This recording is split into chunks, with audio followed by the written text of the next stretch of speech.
Kumusta mga kapindot? Iniimbitahan ko kayo sa aming upcoming training na Python Backend Engineering Training.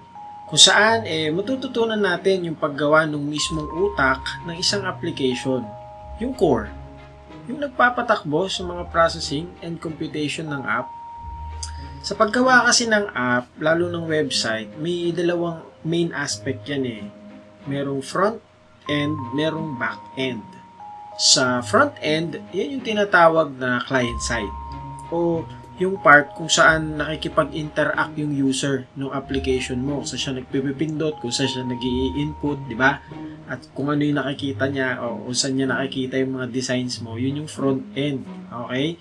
Yun yung part kung saan tuwiran nilang na-access yung app mo na gagamit nila. Sa backend naman, o yung tinatawag din ng iba na server side, dyan mag-e-exist yung mga business logic, data management, communication between servers, sa kanong client, di ba?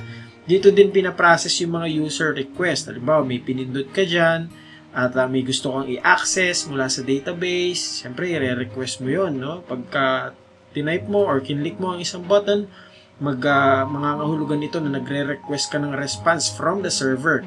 Sino maghahatid ng request mo? Siyempre, yung back-end logic mo. Yun yung gagawin natin. Yun yung aaralin natin.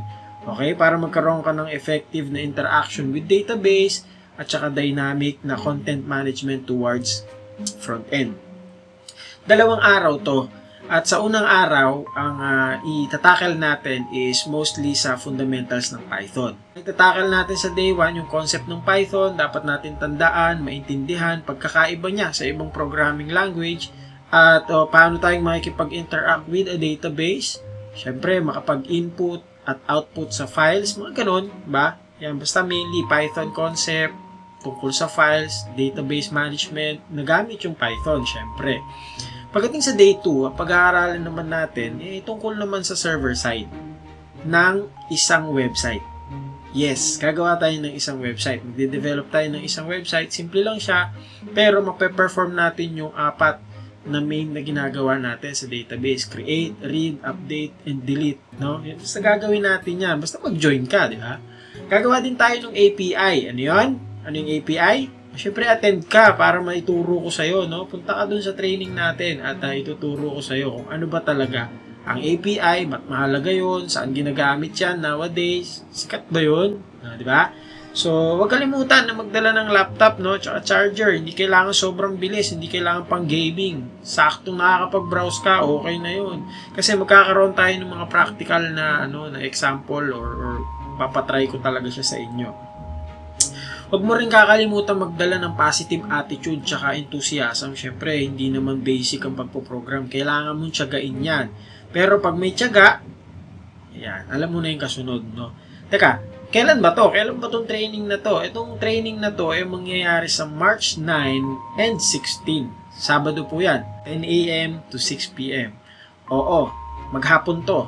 At ito ay gaganapin sa Robinson's Magnolia. Okay?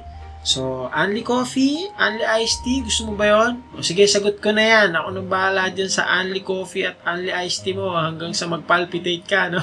At syempre, pagtapos ng training, may certificate ka. Tsaka photo ops. Tsaka tara na, kapindot. Konting slots lang ang open. And yung promo natin na less 1,000 pesos hanggang February 29 lang yun. Okay? So, mag-message ka na sa page namin, CL Magno IT Solutions. Ayan, lalagay ko rin dito sa description yung link ng page namin kung saan ka pwedeng makapag-message para makasama ka dito sa training natin ngayong taon. Kita kapindot, tawag mo kalimutan, mag-register ka na at hanggang February 29 lang to. Pagkatapos ng February 29, regular price na ulit yan, no? Sayang naman yung 1K. Pang milk tea mo rin yan, o kaya pang coffee, di ba, no? Okay? So, tara, kapindot, kita-kita tayo sa March 9 and 16 sa Robinson's Magnolia, 10 a.m. to 6 p.m. Message lang kayo sa page para ma-assist namin kayo kung paano mag-reserve ng slot. Bye-bye!